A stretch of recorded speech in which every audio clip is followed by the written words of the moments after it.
Ukraine के खिलाफ महायुद्ध में व्लादिमीर पुतिन ने अपनी रणनीति में बड़ा बदलाव किया। यूक्रेन से जो सैटेलाइट तस्वीरें सामने आई उसके जरिए यह दावा किया जा रहा है कि अब यूक्रेन के डोनबास में कुछ बड़ा होने वाला है। पुतिन डोनबास को यूक्रेन से हमेशा हमेशा के लिए अलग करने का प्लान बना चुके हैं। पुतिन इस प्लानिंग को आखिर कैसे अंजाम देने वाले हैं, अब यह भी जान लीजिए।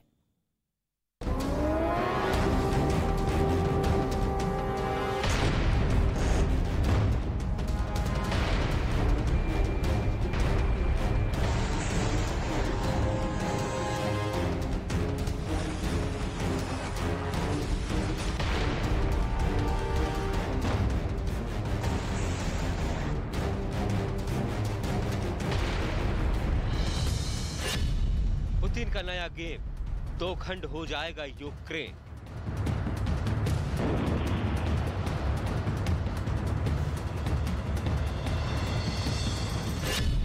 जब तक तोड़ेंगे नहीं तब तक छोड़ेंगे नहीं। कीव पर कब्जे के लिए पुतिन ने सारी रणनीति अपना ली। यूक्रेन के खिलाफ सारे हथियार आजमा लिए, लेकिन ना तो कीव पर कब्जा हो पाया और ना ही रूस की सेना कीव के अंदर दाखिल हो पाई। और अब इसीलिए पुतिन ने महायुद्ध में अपनी पूरी स्ट्रेटेजी बदलने का फैसला कर लिया है। पुतिन की सेना अब पूर्वी यूक्रेन की ओर बढ़ रही है। पुतिन का पूरा फोकस अब डोनबास पर आकर टिक गया है और अब कहा यह भी जा रहा है कि पुतिन डोनबास को यूक्रेन से हमेशा हमेशा के लिए तोड़ देंगे। स्पेस टेक्नोलॉजी कंपनी मैक्सर ने जो सैटेलाइट तस्वीरें जारी की है वो पुतिन की नई प्लानिंग का खुलासा कर रही है। सैटेलाइट तस्वीर में रूस का 10 किलोमीटर जंगी बेड़ा लुहांस्क इलाके की ओर बढ़ता दिखाई दे रहा है। दावा किया जा रहा है कि इस जंगी बेड़े में करीब 200 रूसी टैंक शामिल हैं। T-80UE-1, T-80BV और BMP-2S के अलावा इतने हथियारबंद वाहन शामिल हैं जिनका काफिला सैटेलाइट तस्वीरों में 10 किलोमीटर लंबा नजर आ रहा है। За 50 днів повномасштабного вторгнення Російської Федерації вони показали, що саме Донбас для Росії – це головна мішень. Саме Донбас Росія хоче знищити в першу чергу. Саме Луганську і Донецьку області.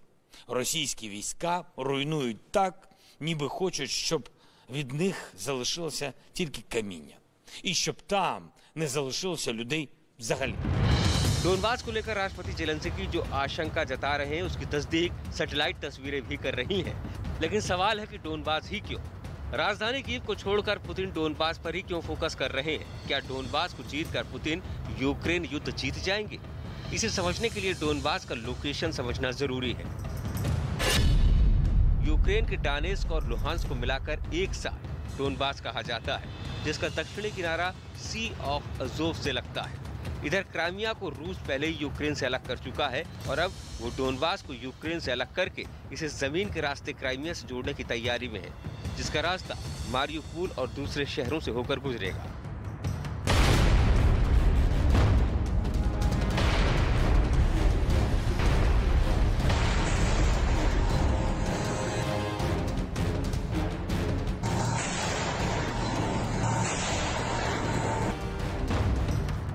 मारियुपोल पर जबरदस्त हमले के जरिए पुतिन की सेना पहले ही कब्जा कर चुकी है और अब पुतिन का अगला टारगेट डोनबास है। कहा जा रहा है कि अगर पुतिन ने डोनबास को यूक्रेन से अलग करके उसे क्राइमिया से जोड़ दिया तो यूक्रेन की स्थिति बिना हाथ पांव वाले देश जैसी हो जाएगी, क्योंकि समंदर से लगने वाले उस 80% इलाके पर रूस का कब्जा हो जाएगा।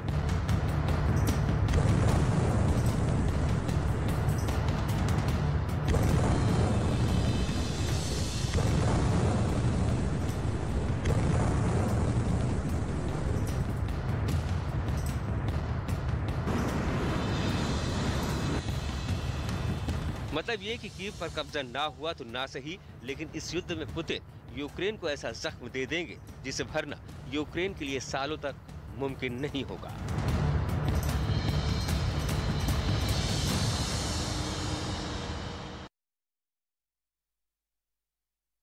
डोनबास को लेकर व्लादिमीर पुतिन के प्लान का खुलासा होने के बाद अमेरिकी राष्ट्रपति जो बाइडेन ने राष्ट्रपति जेलेंस्की से फोन पर बात की और डोनबास में हमले की आशंका को देखते हुए यूक्रेन को किस तरह से यहां पर बताया है, ये अब आपको बताने जा रहे हैं। देखिए किस तरह से ये पूरी तस्वीर यहां पर सामने आ रही है।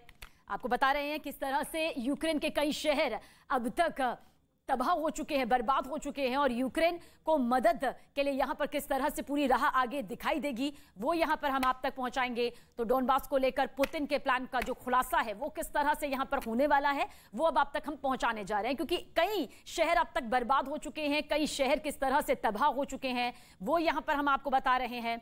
और डोनबास में हमले की आशंका को देखते हुए किस तरह से ये पूरी तस्वीर सामने नजर आ रही है वो आपको बताते हैं, जिसमें इस बार अमेरिका यूक्रेन के लिए 11 Mi-17 लड़ाकू हेलीकॉप्टर भेजेगा और इसके साथ ही 18 होवित्जर तोप भी यूक्रेन की सेना की मदद के लिए भेजी जाएंगी, जबकि 300 आत्मघाती स्विच बेल्ट ड्रोन भी यूक्रेन के दिए जाएंगे, जो रूसी टैंकों के लिए किसी बुरे सपने से कम नहीं। और यही नहीं, बेहद हल्की और मारक 500 जेवेलिन मिसाइल भी रूस के खिलाफ जंग में अमेरिका यूक्रेन भेज रहा है, जिनकी मदद से यूक्रेन के सैनिक रूसी सेना, चेचन लड़ाकों और यूक्रेन के विद्रोहियों की तिकड़ी का मुकाबला कर पाएंगे।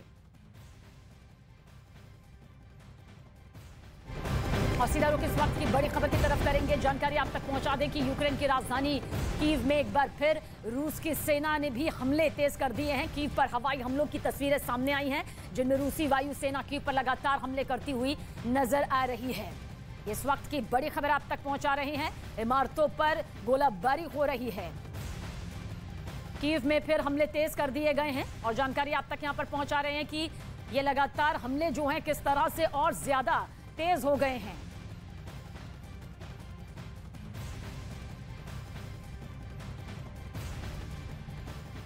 और क्या पुतिन परमाणु बम से यूक्रेन पर हमला करने वाले हैं? क्या वही होने वाला है जो 1945 में जापान के हिरोशिमा और नागासाकी के साथ हुआ था? क्या तीसरे विश्व युद्ध में बस कुछ ही दिन बाकी हैं? ये सवाल इसलिए खड़े हो रहे हैं क्योंकि अमेरिका की खुफिया एजेंसी CIA ने इस बात की चेतावनी दी, पुतिन की परमाणु बम वाली किसी भी धमकी को हल्के में नहीं लिया जा सकता, क्योंकि अगर ये जंग ऐसे ही खिंचती रही तो पुतिन कभी भी परमाणु बम का इस्तेमाल कर सकते हैं।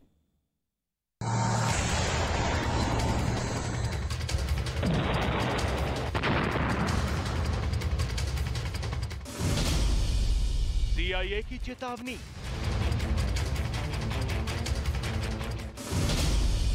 पुतिन करेंगे परमाणु प्रहार।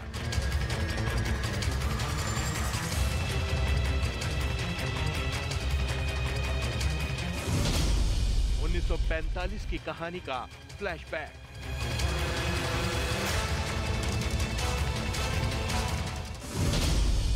जापान की तबाही दोहराएगा रूस। ये तस्वीरें उस अतीत की हैं जिन्हें कोई याद करना नहीं चाहता। हिरोशिमा और नागासाकी पर हुए इस हमले ने एक झटके में ही कई जिंदगियों को लील लिया था। अब ठीक ऐसी ही तस्वीरें एक बार फिर यूक्रेन से भी आ सकती हैं।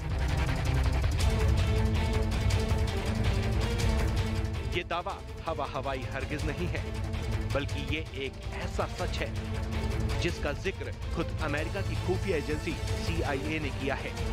सेंट्रल इंटेलिजेंस एजेंसी के डायरेक्टर विलियम बर्न्स ने चेतावनी देते हुए इस बात की ओर इशारा किया है कि अगर रूस परमाणु युद्ध की धमकी देता है तो इसे किसी भी कीमत पर हल्के में नहीं लिया जाना चाहिए। अमेरिका रूस की न्यूक्लियर हथियारों के इस्तेमाल की धमकी को बिल्कुल भी हल्के में नहीं ले सकता। CIA के डायरेक्टर विलियम बर्न्स का दावा है कि रूस कभी भी परमाणु हमला कर सकता है। रूस कभी भी सामरिक या कम ताकत के परमाणु हथियारों का इस्तेमाल कर सकता है। हालांकि CIA के पास इस बारे में पुख्ता जानकारी नहीं है, लेकिन जिस तरह के बयान लगातार रूस की ओर से आ रहे हैं वो 1945 वाली कहानी को दोहरा सकते हैं। CIA के इस दावे के पीछे रूस की सिक्योरिटी काउंसिल के डिप्टी चेयरमैन दिमित्री मेदवेदेव का ये बयान भी शामिल है। अगर स्वीडन और फिनलैंड ने नेटो में शामिल होने की जिद की तो मॉस्को लेनिनग्राद में परमाणु हथियार और हाइपरसोनिक मिसाइलों की तैनाती कर देगा। यानी तीसरे विश्व युद्ध की आशंका ने CIA को ये चेतावनी जारी करने पर मजबूर किया है। हालांकि CIA डायरेक्टर का ये भी कहना है कि अमेरिका तीसरा विश्व युद्ध टालने की हर संभव कोशिश कर रहा है। हम काफी चिंतित हैं।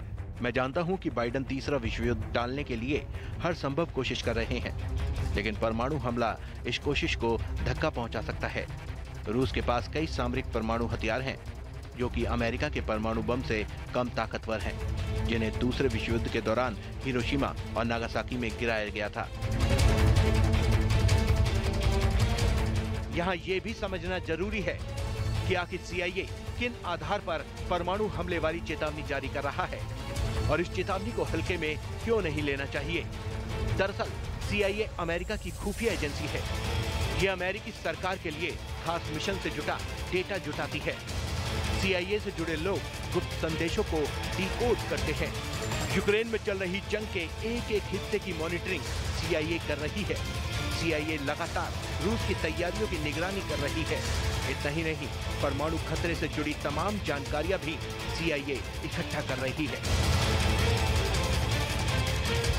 जाहिर है, दुनिया की सबसे भरोसेमंद खुफिया एजेंसी पुतिन को लेकर जो चेतावनी जारी कर रही है, उसे हल्के में लेना भारी भूल हो सकती है, क्योंकि ये चेतावनी उस तबाही से जुड़ी है जिसे मानव इतिहास का सबसे भयावह नरसंहार माना जाता है।